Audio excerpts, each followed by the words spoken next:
Hey guys, today I want to talk about something that I've been realizing. It's a kind of a trap, actually, potentially. Uh, it's this idea that I'll do it when my symptoms subside. You know, I'll take that trip when I am better. I will, start cooking for myself when I'm better, depending on the level you're at. I will start exercising when I'm better. I think that's a trap.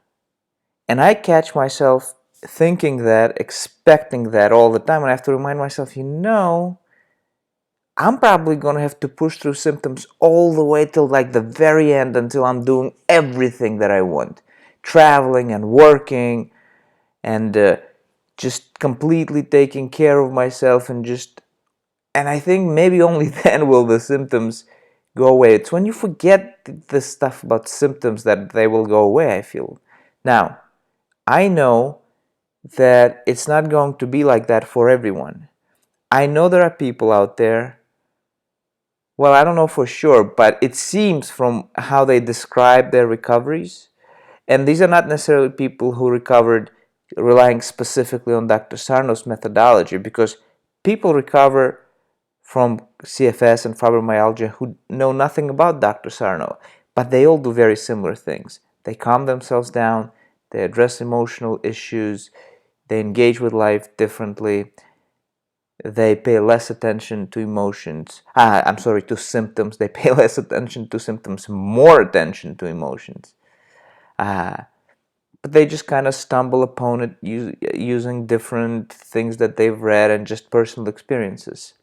But I do feel Dr. Sarno's way is kind of like the most direct way, if you will, the most succinct, concentrated kind of medicine. If you like, that's how I like to think of it. Anyway, I'm talking about this trap. I'll do it when I'm better trap. And because like what I was saying to myself is, okay, when my symptoms subside, then I'll take a trip to, whatever, to Europe, to Spain. I want to go to Spain. I want to go to Barcelona.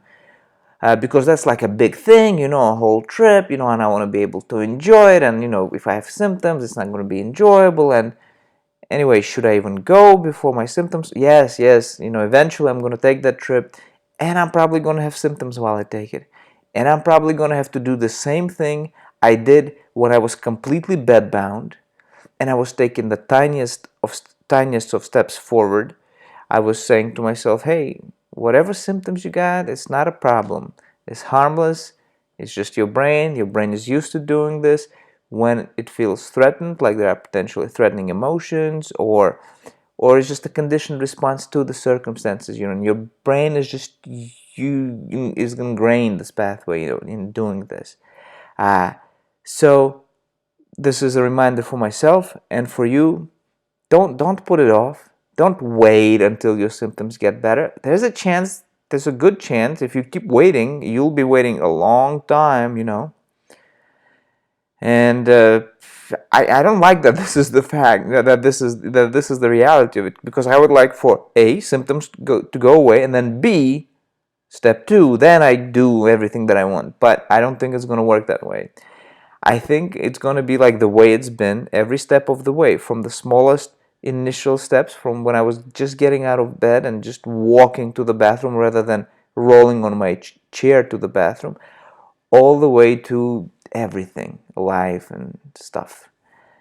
So let me know what you think. Do you think you can wait for symptoms to go away to start doing stuff? Or do you just have to bite the bullet and go ahead and do stuff? I think it's the latter. I think the latter is more likely to be the case. And just to add a little something, there are times that you just don't feel like, that like pushing through these symptoms, and like they get you. They get you. Sometimes they get you. It's like you can't be pushing all the time, so you got to give yourself a break. It's okay to take a day to just chill, and feel just safe in your house or whatever, and not push, push, push. You don't want to be challenging things every single moment of your waking life. I mean, if that's what you feel like doing, you can try that. But I find I have to give myself a break sometimes. Okay, today's a day off, you know. Today's a day off from pushing and challenging my symptoms. Um, Today I'm just gonna chill, you know, and tomorrow I'll come back, you know, refreshed, because it's you know, it's an effort that you have to make to challenge your symptoms, and you need to give yourself some rest from that effort that you're making. I think that's fair, you know. And you know, just as another side, in the past I would have said, if I heard myself speaking right now, and especially using that phrase push push push, I would have said that's exactly the reason I got worse, is because I pushed through the symptoms. So for any new people listening to this, there's a nuance there that I've discussed in my other videos that I'm just going to summarize for you. The nuance is that in the past, when I pushed, I didn't know the reason for my symptoms, and I just said, I'm going through it, you know. But I was afraid of symptoms. I did not know that they were harmless, and I had no explanation for them. I didn't know that the initial cause of the symptoms was threatening emotions. Uh, and so that's a pushing when you know what's going on, and when you know what you're doing, and you have a specific plan and a specific reason why you're pushing, specifically that you know that it's harmless, and then the brain might just fire back with more symptoms, but you have to reassure yourself and calm yourself down every time that happens, versus just pushing when you don't know what the hell is going on, but I don't know, I guess I'll just ignore the symptoms and I'll push forward because, you know, I gotta earn a living, I gotta do this, I got obligations, I got whatever.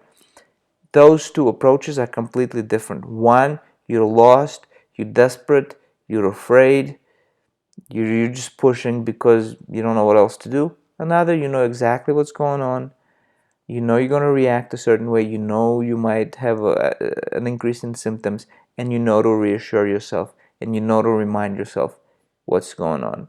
So yeah, in summary, I think for me, and maybe for you too, we're just going to have to keep challenging our symptoms all the way until we're fully active, 100% re-engaged with life.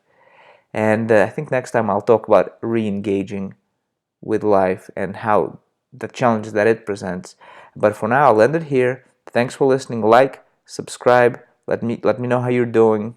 Let me know what you think. Later.